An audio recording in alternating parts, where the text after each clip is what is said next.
জনপ্রিয় Islamic TV উপস্থাপক শায়েখ আল্লামা নুরুল ইসলাম ফারুকী, উপস্থাপক চ্যানেল আই। এই যে দেওবন্দি আহলে সুন্নতের আকীদা এই নামে মুহান্নাদ আলাল মুফান্নাদ বইয়ের বাংলা করা হয়েছে। এখানে 26টা মতবাদের মধ্যে দেওবন্দের আকাবেরদের মতবাদ মিলাদ কিয়াম জায়েজ আছে, বরং মুস্তাহাব। তারা সেখানে লিখেছে আজকে কারা এরা দেওবন্দের নাম দিয়ে আমাদেরকে ইহুদিদের দোসর বলে, যারা মিলাদ কিয়াম করে তাদেরকে আবু লাহাবি বলে, মিলাদ কিয়াম যারা করে তাদের পিছনে নামাজ হবে না। চিটাগঙ্গের রাস্তাঘাট দেখুন, আজকে ছাদে উঠে দেখুন, আজকে যেখানেই যাবেন যেদিকে তাকাবেন শুধু নবী প্রেমিকের আনন্দের সয়লাভ, আনন্দের সয়লাভ। তাতে প্রমাণ হচ্ছে কি এই চিটাগঙ্গে শুধু আপনারা নন, আপনাদের সঙ্গে এখানে যারা আছেন তাদের সঙ্গে, যারা জুলুস করতেছে রাস্তায় তাদের সঙ্গে, গোটা চিটাগাংবাসীর সঙ্গে আজকে শুধু আপনারা রয়েছেন তাই নয়, হুজুর কেবলা থাকেন শুধু তাই নয়, নিঃসন্দেহে আপনাদের সাথে আজকে আমাদের সাথে এই চিটাগঙ্গে এই ময়দানে আল্লামা শ্রীকোটি হাজির আছেন, আমাদের সঙ্গে তৈয়ব শাহ কেবলা হাজির আছেন। সেখানেই শেষ নয়, আমাদের সাথে এই চিটাগঙ্গে দয়াল নবী সশরীরে উপস্থিত আছেন বলে এই লক্ষ কোটি জনতার মনের জোয়ার কেউ দাবায় রাখতে পারবে না। নবী পাক সাল্লাল্লাহু আলাইহি ওয়াসাল্লাম বলেছেন, আমি ভয় পাই না আমার উম্মত শিরক করবে, কিন্তু আমি ভয় পাই আমার উম্মত আমাকে বাজে কথা বলবে, কষ্টদায়ক কথা বলবে। সেটা প্রতীয়মান হলো সেই দিন আব্দুল্লাহ ইবনে উবাই ইবনে সালুলের নায়েবে আমির আব্দুল্লাহ ইবনে যুলখুয়াইসারা হুনাইনের যুদ্ধের সময় রাসূলুল্লাহকে লক্ষ্য করে বলেছিলেন, এতগুলো স্বর্ণ আপনার আত্মীয়কে দিয়ে দিলেন, আমরা কেউ পেলাম না, ইত্তাকিল্লাহ ইয়া রাসূলুল্লাহ মা আনসাফতা, আপনি আল্লাহকে ভয় করেন ইয়া রাসূল, আপনি ইনসাফ করেন নাই। হযরতে ওমর বললেন, এযাল্লি ইয়া রাসূলুল্লাহ আন উকতালা উনুকাহু, আমাকে হুকুম দেন আমি মালাউনের গর্দান ফেলে দেব।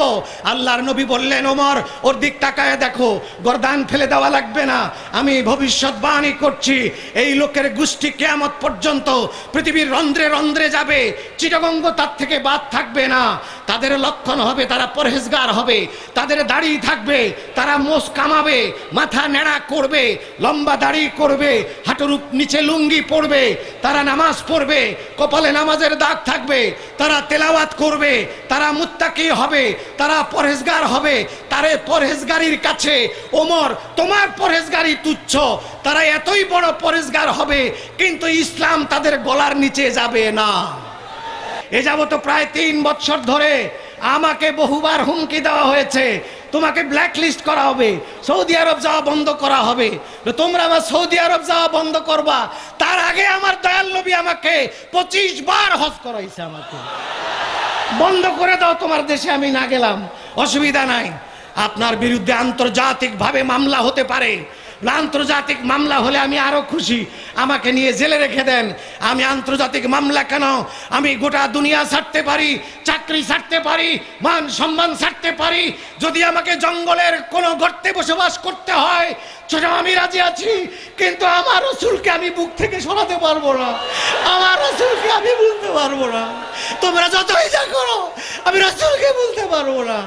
আমি মনে করি পৃথিবীর শ্রেষ্ঠ আলেম, পৃথিবীর সবচাইতে বড় আলেম, পৃথিবীর 700 কোটি মানুষের শ্রেষ্ঠ জ্ঞানী ব্যক্তি, আলেম ব্যক্তি, তার ভিতরে যদি আমার নবীর প্রেম না থাকে, তার ভিতরে যদি নবীর আদব না থাকে, আমি তাকে আমার পায়ের জুতার সুতলা মনে করি, এর বেশি মনে করতে পারি না। রাস্তার মুচি, রাস্তার চামার, রাস্তার একটা সুইপার যদি তার কলিজায় নবীর প্রেম থাকে, নবীর আদব থাকে, আমি আমার মাথার তাজ থাকে আমি মনে করি। আমাদের আল্লামা শ্রীকোটির খানদানের মুখে শুনেছি একমাত্র, যদি আল্লাহ পাইতে চাও আমাকে ভালোবাসো, মাদ্রাসাকে ভালোবাসো। যার কারণে আজকে তার ঐকান্তিক চেষ্টায়, তার সেই ইসলাহের কারণে, তার ইখলাসের কারণে সারা বাংলাদেশে সুন্নি মাদ্রাসা হচ্ছে। আমি আশা করব প্রত্যেকেই ইউনিয়নে একটা করে মাদ্রাসা দেবেন। ইসলামের আদর্শ